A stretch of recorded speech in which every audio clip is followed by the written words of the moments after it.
to adhere to His will, only bracha. God forbid you cross that line, then God forbid it's klola. Because how do you behave this way in His presence? He's with you. He's out of town is one thing, but He's not out of town. He's with you. That's what He says. He leads them, it will only be good if we adhere. If we're adhering to His will. V'lo yishmu. To the contrary.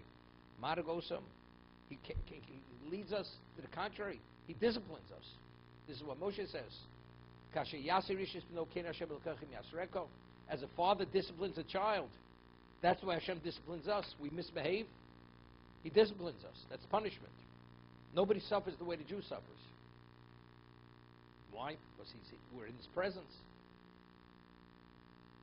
Zeniska, that's the reason why the Gemara says a person sins out of Eretz Yisrael. It's considered less, although it's the same transgression, but the dimension and the ramification, and it's a different consequence.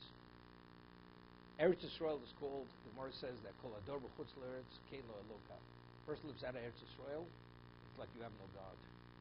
Any location outside, it's under the dominion of the what? Of the archangel of that particular nation. Eretz Yisrael, there's no archangel. That's God's location. So if you sin in Eretz Yisrael, you know what it's referred to? You're sinning in the palace of the king. You're in His presence. When you're outside Eretz Yisrael, like you're in the outback. You're sitting in the outback. You're beyond the courtyard. Therefore, in terms of the sin, it's the same sin, but in terms of the disrespect, it's a lesser level of disrespect. What does it say? Right? What does it say? The rains will come. The earth will give its bounty. What about Yiftel Levavchem? What about you seduce by your heart? You do idolatry. You'll be destroyed from the land. So it's A or B. There's no interim. No interim. You adhere, it's the ultimate. You don't adhere, it's a slippery slope. Literally a slippery slope. The Chofetz Chaim points this out. It says, we're speaking, if you listen to me, it's so and so with this. And if not, we're already talking about, you're talking about idolatry. I mean, how do you go from not doing the mitzvah to idolatry? You know what the answer is? It's a slippery slope. The moment you let that Yetzer Hara through your door, he puts a noose around your neck and he drags you down the hill, right into the mud, into the Avodah Zorah.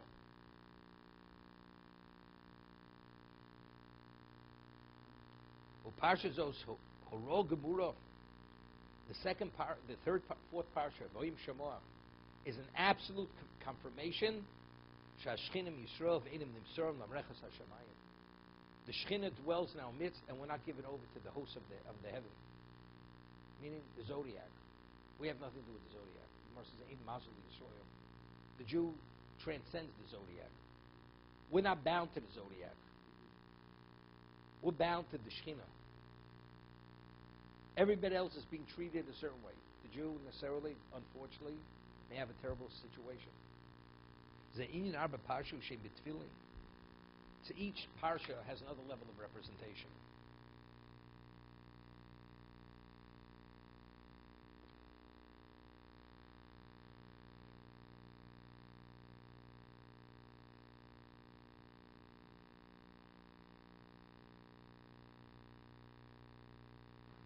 But he said, so of all this, what he pointed out was this interesting thing, that although Yitzis Yisrael was chesed, as we being the recipients, to be really, well, we were idolaters.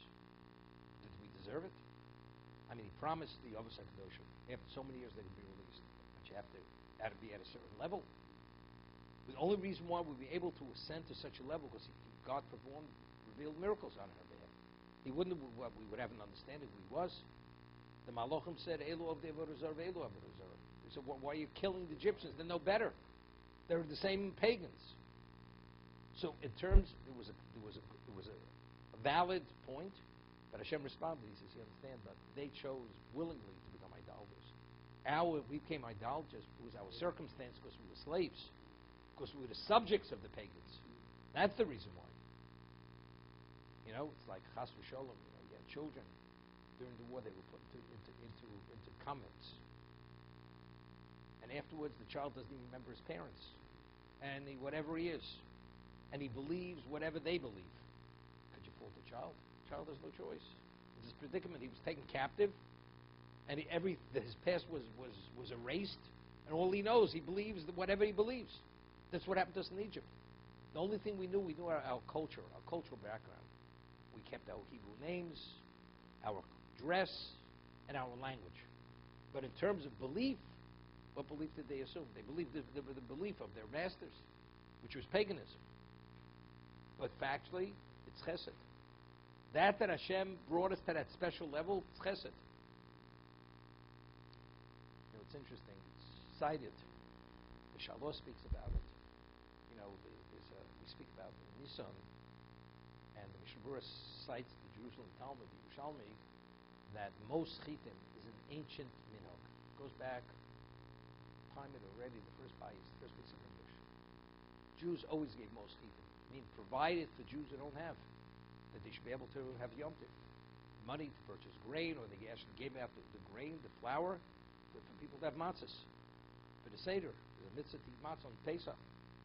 He says, but why? And there's a mitzvah to do chesed during the month of Nisan. Nisan, it's known as the month of chesed. Why? Because the whole concept of Yitzis Mitzrayim was chesed. Hashem did chesed. We weren't deserving. We weren't worthy. And despite our unworthiness, Hashem did chesed. So as He did chesed, therefore we have to emulate Him and do chesed during the month of Nisan for that reason. But he says, nevertheless, even though it's chesed, but simultaneously, there's an attachment to din. Because why did he kill the firstborn of the Egyptians? They deserved it. That's din.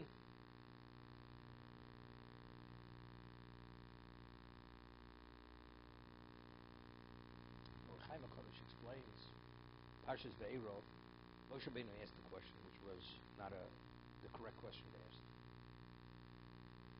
So next part, it says, Vayedaber Elokim El Moshe. Yedaber is what? Is formal. Doesn't say Vayomer. It's formal. Elokim is din. And he's Ani Hashem. He says, Ani Hashem, meaning you're coming with a complaint. Why am I making it so difficult for the Jews? Which means it seems to be Midas Adin. Yedaber Elokim El Moshe. Ani Hashem. The reality is Ani Hashem. What you see as being din, it's not din. Because before the chesed, the rachmim could begin, you have to first make that transition. And factually, the plagues simultaneously. It was only a one-edged sword. For the Egyptian, it was din. When the Egyptian was affected very seriously by the plague, what was it for them? It was din. And us, what was it for us? Every plague, it was one advancement, another advancement of chesed. So the same act that was din for one is chesed for the other. That's interesting. Just thinking of this. What's going on in the world, the Machshemam, the ISIS. The level of victories that they have, one after another, But what are they? The worst, most cruel level of predators. They act inhumanely. They have victory. Chesed. But every time they become bigger monsters. The way they kill, the plagues, we weren't involved. Person goes to war. War means killing. You have to kill. You think you're the same person after you kill me, you're a different person. Hashem says, I want you people to be that special people, sensitive and gentle and everything else. I will do the killing for you. You won't be involved. I'll send the animals. They'll devour them. They'll kill them. The plague. I'll take care of it. The hailstones. They'll be crushed to death. They'll be destroyed. I'll do it. You don't have to be involved. We were only observers from the sidelines. We weren't involved in the actual taking their lives. That's also part of the chesed. We were not affected. And therefore, for us, it was literal Ani Hashem. It was only Rachmim, Rachmim, Rachmim. Even if you win, you have the victory. After everything's said and done, you're a damaged person. Emotionally, mentally, In every sense of the word, you're damaged. We weren't damaged when we left Egypt. The Meir Sutta explains, it says, Pinchas did an act of zealotry. He killed Zimri and Cosby. He took a spear and he actually penetrated them. You know what level of cruelty this is? It's not he just killed them, the way he killed them and the way he displayed them. And it's Pinchas. Pinchas was such a tzaddik. How could it not affect you negatively? That's why he needed the bracha. Hashem had to give him the covenant of peace, that despite the viciousness of the act, he didn't be unaffected by it. There had to be a bracha to counter the act, that there should not be a consequence of the act.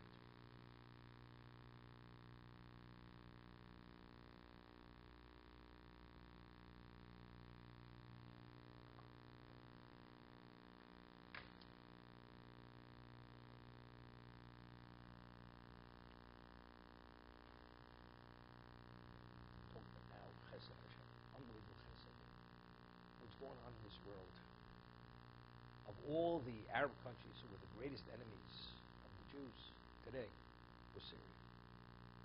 They were the most vicious, the most anti-Semitic of all the countries. The others were, but I'm saying anti-Semitic, and they had the ability to do serious harm. That was the whole thing. When we destroyed them in the Six-Day War, when we took over the Golan Heights, they used to kill innocent people, shoot down from the heights into kibbutzim, killing men, women, and children. No problem. You know, and they thrived on this. What does Hashem do? Okay, we won the war. 6 days, we won the war.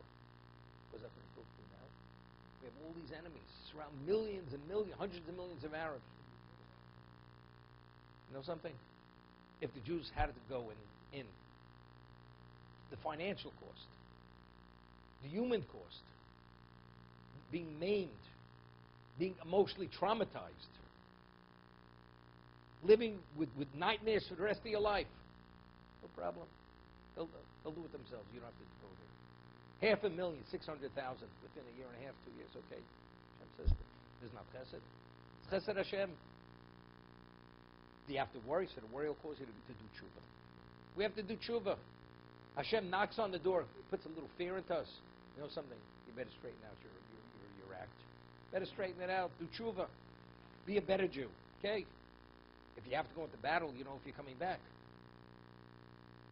Relative what could have been, whatever happened, these are all skirmishes. Small skirmishes, nothing compared. So the cost factor, the human factor, every factor. What about if, God forbid, a person's killed? What happens to his family, his wife and children? They're orphaned. She's widowed. Could you raise a normal family knowing what happened? Kushko says no. The father will be home. The mother will be there. There'll be parents to raise the children. This is not chesed.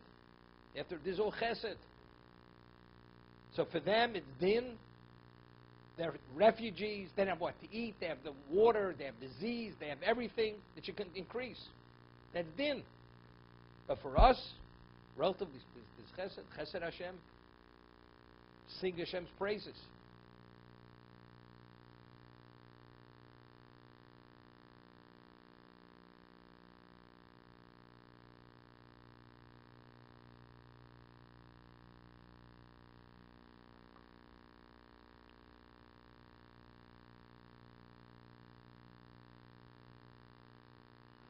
But according to what the Maral says, it's the reason why Hashem could have just taken us out.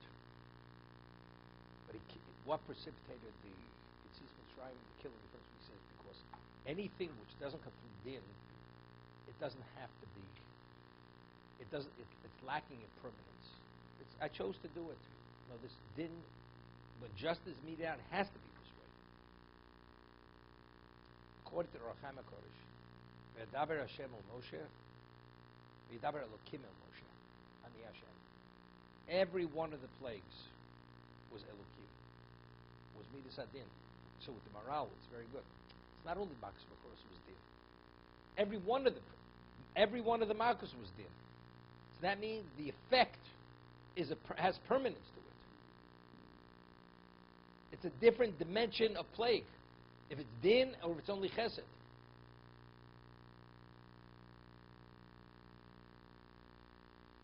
person is being attacked, and you kill the attacker. When you kill the attacker, he deserves to be killed because he's a rodef. Person pursues a person to take his life. The Torah demands he must be killed. That's din. That's justice. The one who was saved, what is that? He's a beneficiary of chesed.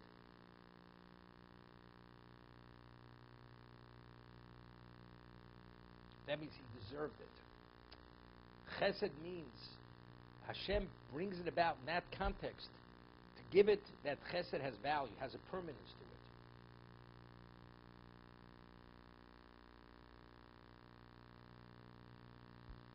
it. V'od kasher teda ki elu arba parshu shu yizborach haschol eschol nitzon. These four portions, parchments, he says, this is the beginning of all existence. What does this mean?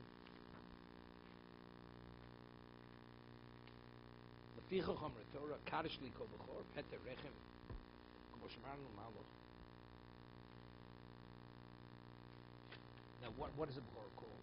Rashis. Beginning. We start, Kaddish Likol Bechor. This is the first thing we talk about. What is a Bechor? It's the first issue of the womb. So it's the beginning. We're talking, this is the beginning. We're beginning a Jewish people. Right? You see, it's the beginning. So where do we begin with? Rashis. Ki Kedush Bechor Chen Kol Dvorim Shem Rashis Hem Kedoshim. Why? Bishvil Shu Yizborach Gam Kem Rashis HaKol. Let's mention him, Rabbi Bachia. Anything which reflects God's characteristic is holy. Give an example. Rabbi Bachia says, Truma. Right, the first tithe. Who does it go to? It goes to the Kohen. Now, Truma is innately holy. If it's contaminated, it has to be burnt. You're not permitted to eat it. If a person who's not qualified to eat it, what is he liable for? Koris. Spiritual excision. And who is it given to? To the Kohen who's the Rashis. Because the Kohen represents that characteristic of Rashis, he has relevance to that. The ordinary Jew is not Rashis, he has no relevance to it. Why do we have relevance to Torah? Rashis Bar Elokim. God created the world because of Rashis. Who are we? We are Rashis. The Jewish people themselves, we are the chosen people. We are Rashis. So who has relevance to Rashis? Only the Jewish people. A non-Jew who studies Torah, Morris says, he's deserving to he should be put to death. It's considered the equivalent of adultery. It says, Torah tzivulot of Moshe, morasho kilas Yaakov. Literally with the shin, it means it's the heritage of the Jewish people, of Jacob, the house of Jacob. But we know the shin and the sin are interchangeable. It can be read morosa. It's because she's the betrothed. The Torah is the betrothed of Yaakov. So God forbid, a woman is betrothed to a man. Married. Somebody else engages with that woman. What is it? It's adultery. So the non-Jew partaking of Torah, it's an adulterous act. Because Rashis only has relevance to Rashis. You're an outsider. You don't belong here.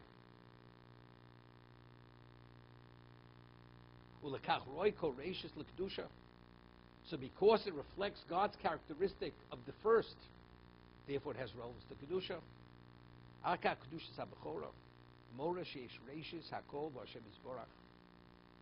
It's the first. Ani Rishon. See, it's interesting. We're Rashis because we're the chosen. But the first, the child that opens the womb, what is he? Why is he Rashis? Because he's the chosen. Because he's truly the first. Hashem, why is he Rashis? Ani Rishon Ani Achron. Because he's truly the first. Nothing preceded God. So the Bechor is even more Rashis than the Kohen is Rashis. He's even more Rashis than the Jewish people are Rashis. We're Rashis because we were chosen. The Kohen is Rashis in his innateness. He's the first child to open the womb of his mother. Zemor Gamkein Shemio. Ito is Barak Nitzakol.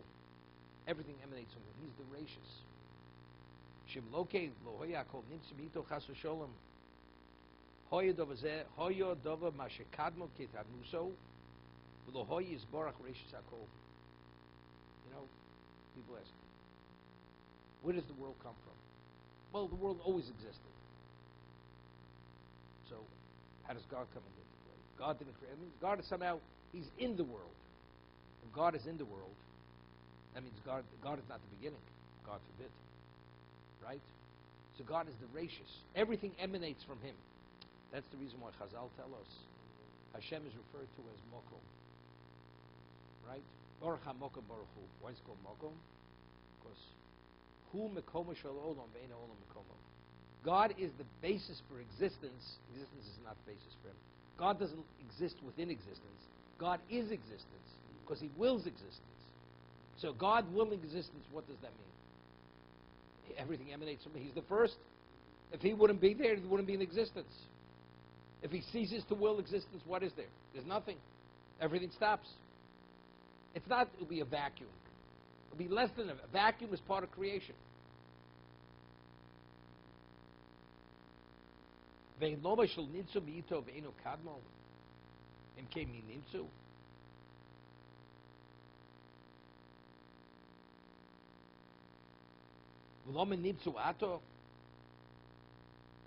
there was no creator initially, it began. Where did it go? It's like, today the evolutionists we speak about. It all emanated from the one cell, whatever, the animal. And what did one cell animal begin? Well, there was a big bang. And what caused the big bang? Well, you have to go back to somewhere. Well, we haven't figured it out yet. But there has to be a ratius. Something had to bring about something that allowed that to be. Otherwise it wouldn't be.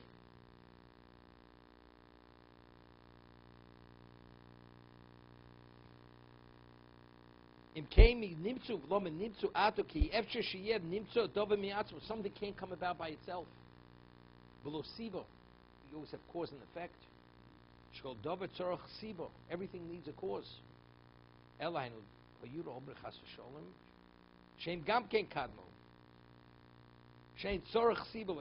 Everything was always here. Like people say, God was always here, the world was always here. If you can't figure out God, you can't figure out the world. But it's incorrect. Hashem is gracious. The world wasn't always here. God was always here. So how did the world come about? God willed it. So by calling Hashem gracious, that tells us he's the creator. Gracious means he is the first. So what lies within that statement? Nothing preceded it, including the world. So how did the world come about? He preceded the world. The answer, he willed the world. So the Bechor, the firstborn, he is a similar representation. He represents that concept. Nothing preceded him regarding the womb of this woman.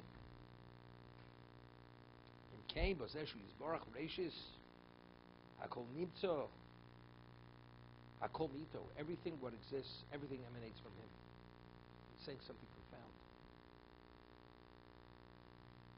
God being known as gracious, saying that word, he's the creator, he's everything. He wills everything. If you don't say identify as gracious, you say, well, he was simultaneous. It's a problem. So as the world was always, God was always. God exists within whatever. What preceded, it was always. But if you say Hashem is gracious, Ato Rishon, Ato Achron. If you're Rishon, that means the world came after you. So how did it come? You willed it. You brought it about.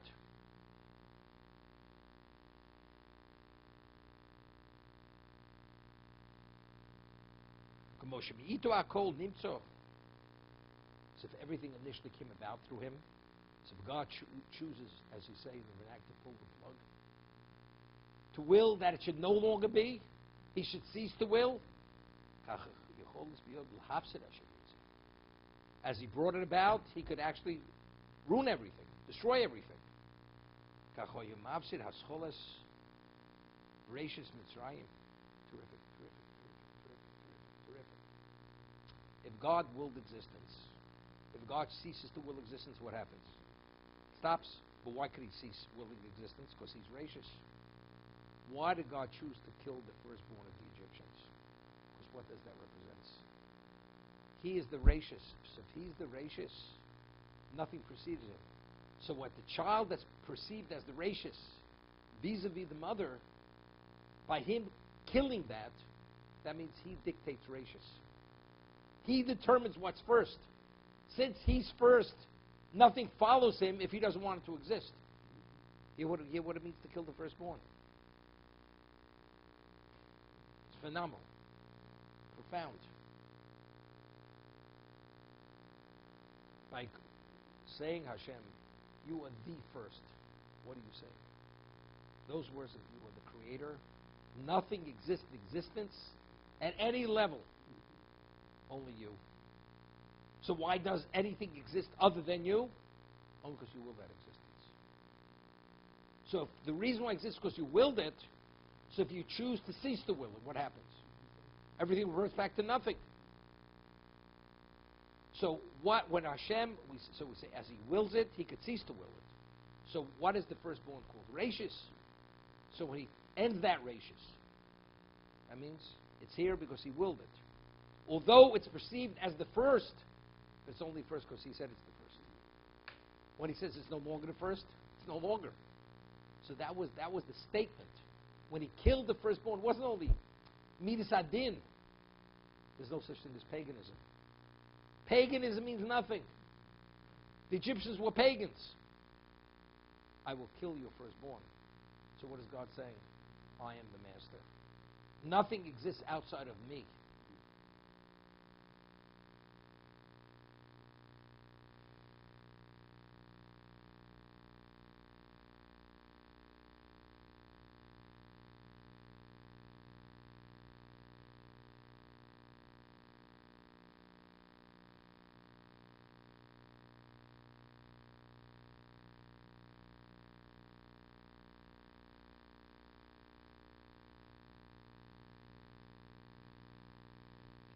Say that Hamakas B'choros, Torah tells us that it was in one house you could have 10 sons dying.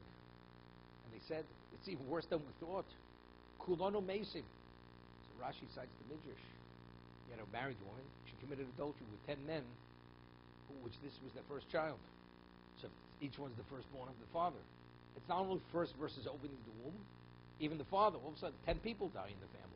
They say it's even worse than we thought, because the woman committed so many times adultery, she doesn't know who's from where. Therefore, they all died. But what is that saying? All the firsts, whatever has realms, the first is gone. But who could discern between the seed of the first and the seed of the second? Only HaKadosh Baruch Hu. Tipa shel b'chor, tipa she'ena shel b'chor. Only God could.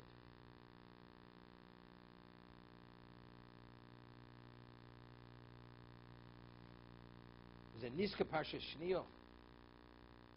Kasher Yizborch Me'itu Akol Yochel Hafsid Es Akol. Kamokein Hu Yizborch Mesadir Ma'acher Akol. Similarly, God could actually set in order and unify everything. Kamosh Niska Pasha Shlishi Shema Yisrael. Hashem Echod. You got it? What does one thing say? We speak about killing of the firstborn, the second. What does that say? If God could destroy everything, that means he's the beginning. So if he could destroy, that's the negative. Cease willing. What is Hashem Echod? Echod means that the unity in everything is one. He sets order. Everything is a reflection of his unity. That's Echod. Ki b'mashu yisborach Echod hu ma'ached hu b'sader. That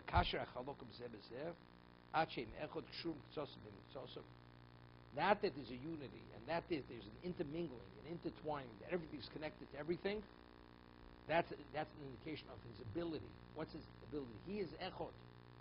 See, he's Echod. There's nothing that's beyond his ability. The exact order. Famous word from Maral. Says, how many negative commandments do we have? 365. So the Chazal tell us, how do you remember the number 365? So the Gemara said, Chazal say, Kiminyan Yimosachama. It's the number of the solar calendar. The solar calendar is 365. So that's how you remember how many negative commandments there are in the Torah. Keminyan Yemosachama. The number of the days of the solar calendar. So it seems to be just a mnemonic. Just a mnemonic. Jesus, no. It's much more than just a mnemonic. What would be if the world was created to rotate on its axis, and the rotation is 365? What should be if it should go off its axis? The world will be destroyed. Of course, the order of existence is 365. That's order. In the ultimate sense, what's the number that represents order? 365. Okay? Now, when you tell a person not to do a negative commandment, not to transgress, what is the connotation? Don't do. Because if you cross the line, there's negative consequence. Doing the wrong thing is a diminishment. When a person was created, you created with a certain order in your neshama, in your spirituality. What happens if you do something to minimize that? That means you've disrupted the order. So how many negative commandments are there? 365. If you want the order of your spirituality, we're not talking about advancement, just to be maintained as it was given to you, it's 365, similar to the order of existence. Existence is 365, maintaining your order is 365. That's the number to maintain order. So it's interesting. So why is that? Why is our 365? Why did God create existence? It's a setting for the Torah. And who does the Torah have relevance to? Only to Klal Yisrael. So if that's the case, it's because the order of our neshama to maintain that is 365. So it's the other way. It manifests itself in the order of the physicality of the world. The world is a reflection of the spiritual infrastructure of the Jew. Right? Chazal tells what was the blueprint for existence, for creation? He looked in the Torah, created the world. There's nothing in the world that exists that's not somehow related to Torah, to the fulfillment of the Torah, to facilitate the Torah. So why do you have 365? 365 is order. Why is that the ultimate order? You know why? Because regarding the spiritual infrastructure of the Jew, that is the ultimate order. So the world is a reflection of that. So it's not we have order 3 because the world is 3. It's just the other way. We only have the appreciation of what our order is now, spiritual essence, because the world has 365. That's how we understand that. It's the other way.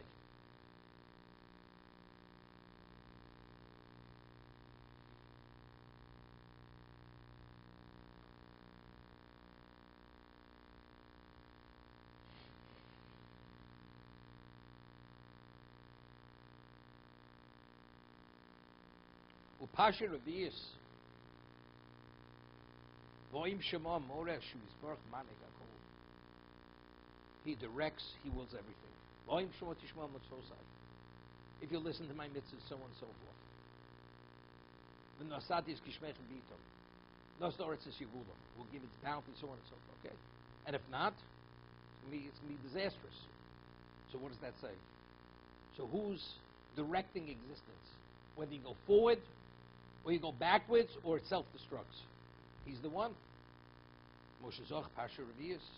Ech manig osam im yasu tov. How does he lead us if we do the right thing? The hepech gam came im yasu rachas sham. And to the contrary, if we do evil. Vavaratem. You'll be destroyed from the land. Ve'elu shtei parshi shma Yisrael shemoru shu yizborach echod. God, that's the unity of God. Because he's echod, he goes and he unifies everything. Because again, existence, everything in existence is unified.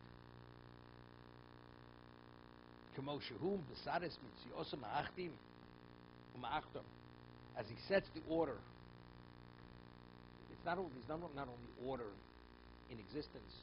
Every species, every blade of grass, whether it's the plant kingdom, the animal kingdom, the molecules, the cells, everything that exists is an order. Everything has an order. And then there's a total order which is the order of existence, where there's a balance, there's a symmetry in existence. Could you imagine what's going on? You know how many levels of order there is? And everything complements something else. It's not to be believed.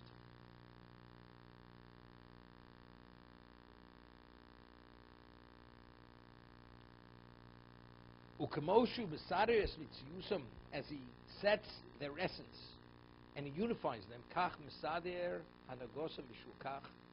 Not only that, he dictates how they function. Bishukach Elu Shte Parshis Stubin B'Yachad B'Tfilin. They're sealed portions. They're attached. The two are like one. Zemukach Barer Pirush Rashi Zal B'Seder Parshis Sulamidi V'Hovein Hadvorim Ha'Elu. You hear what the Maral said? You must understand what we're saying, what we're speaking. Ma'od. Understand it well. Kikulam Hegdurim Ma'od, because they're absolutely the truth, clear, profound. There's no other way to understand it. Ve'elu Arba Dvorim and Skrab Arba Parshus Kulam Heim Al Yisrael. No. If there wouldn't be a Jewish people, there's no order, there's no leading, there's no directing, there's no nothing. The world doesn't have any value.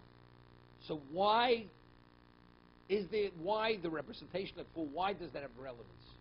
Because it's a Jewish people. If there wouldn't be Jewish, it wouldn't be a world. So there's no display, there's no demonstration of anything. Yeah, the Elar Dvorim and Skar Bar Pashas Kulam Heim Al Yidei Yisrael Hashem Yisroel Hascholas Hanimtzoim. Hashem is the beginning of existence, and who's the beginning of the people? Urishan Hu Baschola Yisrael Shem Nigrom B'ni B'chori Yisrael. Who's referred to as the B'chor of Hashem? B'ni B'chori. Of the nations, we are the first.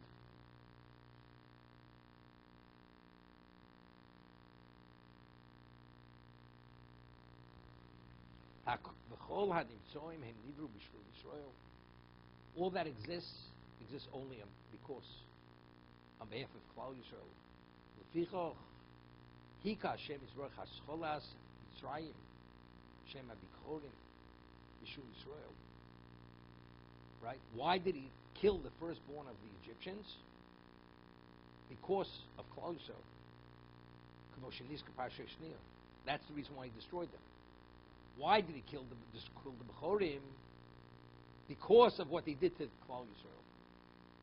Omashu Yisbarach Ma'ached Umakashes Hanimtzoim Ugamkin Al Yisrael. And why does God set the order and intertwine it and intermingle it, and it should function as a one entity?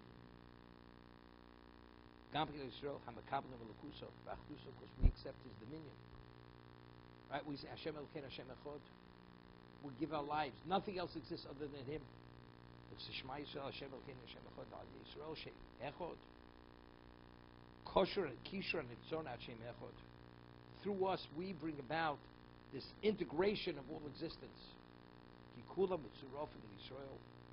Everything exists because of us. But why? Because we accept Hashem as Echad. If we accept Hashem as Echad, therefore now existence has a purpose. Now existence facilitates what? Us, who we're addressing the purpose of creation. The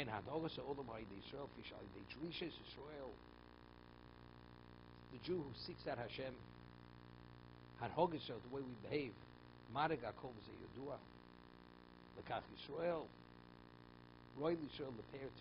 we have this ornament. Tefillin is called a pair. It glorifies us. Shall Arba Parshios. Because since every aspect of Arba Parshios, it's only because we're there, we've accepted it. Because if you truly understand and grasp what I've said, you'll never have a question. That's how profoundly clear it is. Asher is Baruch.